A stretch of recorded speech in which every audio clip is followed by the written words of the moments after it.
The effect that squatting has on your speed, particularly your top end speed, depends on your training age.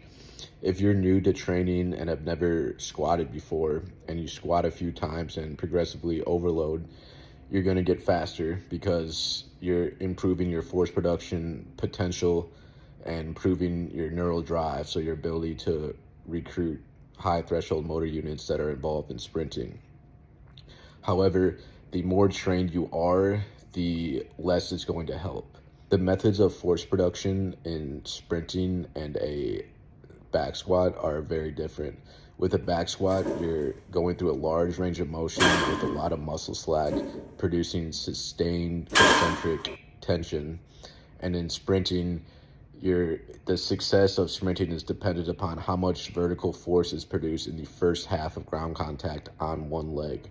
So how much force is produced in a tenth of a second on one leg. So it's dependent upon high speed isometric actions with very little muscle slack, so in narrow joint angles, and your ability to be stiff upon that ground contact in order to get off the ground.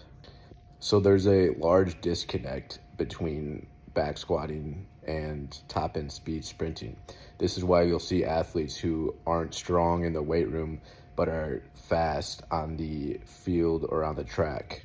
So once you have a solid level of general strength in the lower body, it's important to harness your energy towards producing more force in a tenth of a second on one leg if you want to continue to make speed improvements.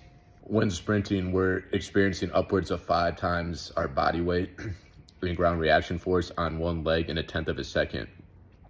There's no other exercise that can mimic these forces other than sprinting, but we can influence the factors that lead to it.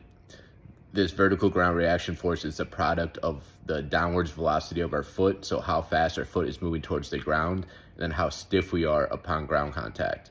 So how fast we can move from an eccentric to a concentric contraction. So these qualities are attacked through different sprint drills that train the foot path and the angular velocity of the thigh. So how fast our foot is moving towards the ground, how efficiently that foot is traveling in the air through different dribble variations in A series, and then thigh switch drills where we're just working the angular velocity of the foot that is going to lead to these spikes in vertical ground reaction force.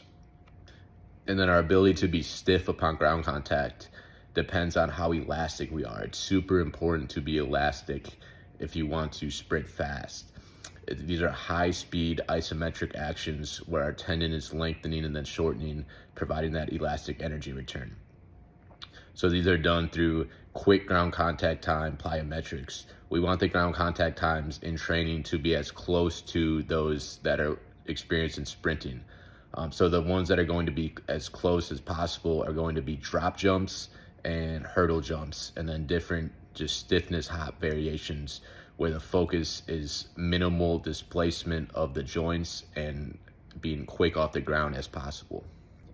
Squatting is a great idea if you want to be a healthy and strong athlete, and it'll help with your acceleration speed when you're relatively untrained.